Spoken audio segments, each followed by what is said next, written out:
നവമണലൂരിന്റെ ഭാഗമായി കാർഷിക മേഖലയ്ക്കും മനുഷ്യശേഷി വികസനത്തിനും സ്ത്രീ വികസനത്തിനും പാർശ്വവൽക്കരണം ഒഴിവാക്കുന്നതിനും ഊന്നൽ നൽകി 10 പദ്ധതികളുടെ സമാരംഭത്തിന് തുടക്കമായി. EMS കമ്മ്യൂണിറ്റി ഹാളിൽ സംഘടിപ്പിച്ച പരിപാടിയിൽ പ്രൊഫസർ സി രവീന്ദ്രനാഥ് MLA പദ്ധതി അവതരിപ്പിച്ചു.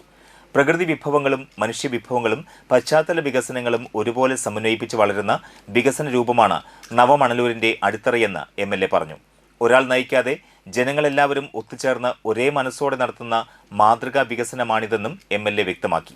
മണലൂർ മണ്ഡലത്തിലെ 9 പഞ്ചായത്തുകളിലെയും ഗുരുവായൂർ മുനിസിപ്പാലിറ്റിയിലെയും ജനപ്രതിനിധികൾ, സാമൂഹ്യ, രാഷ്ട്രീയ, സാംസ്കാരിക പ്രവർത്തകർ എന്നിവർ പങ്കെടുത്ത വിപുലമായ ജനകീയ സദസ്സിൽ വെച്ചാണ് മണ്ഡലത്തിലെ മാതൃകാ വികസന പദ്ധതിയായ നവമണലൂർ പ്രോജക്റ്റിന് തുടക്കം കുറിച്ചത്.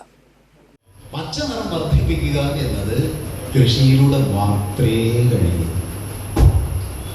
അതുകൊണ്ട് മണലൂരിൻ്റെ കാർഷിക മേഖലയെ നമുക്ക് ഇപ്പോൾ ഉള്ളതിൻ്റെ ഇരട്ടിയാക്കി മാറ്റാം.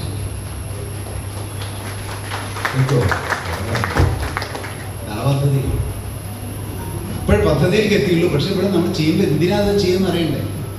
അതിന് ശാസ്ത്രം അറിഞ്ഞാൽ അതിൻ്റെ ബ്യൂട്ടി മനസ്സിലാവുള്ളൂ. ആ മുകളിൽ നിന്നുമല്ല കാർബൺ ഡൈ ഓക്സൈഡിനെ നമ്മൾ കൂടുതൽ പിടിച്ചെടുക്കുന്നു. ഒന്നും കൂടി ശ്രദ്ധിക്കണം. ഇത് കഴിഞ്ഞാൽ ചിലപ്പോൾ നമ്മൾ കളിയാക്കുന്നു.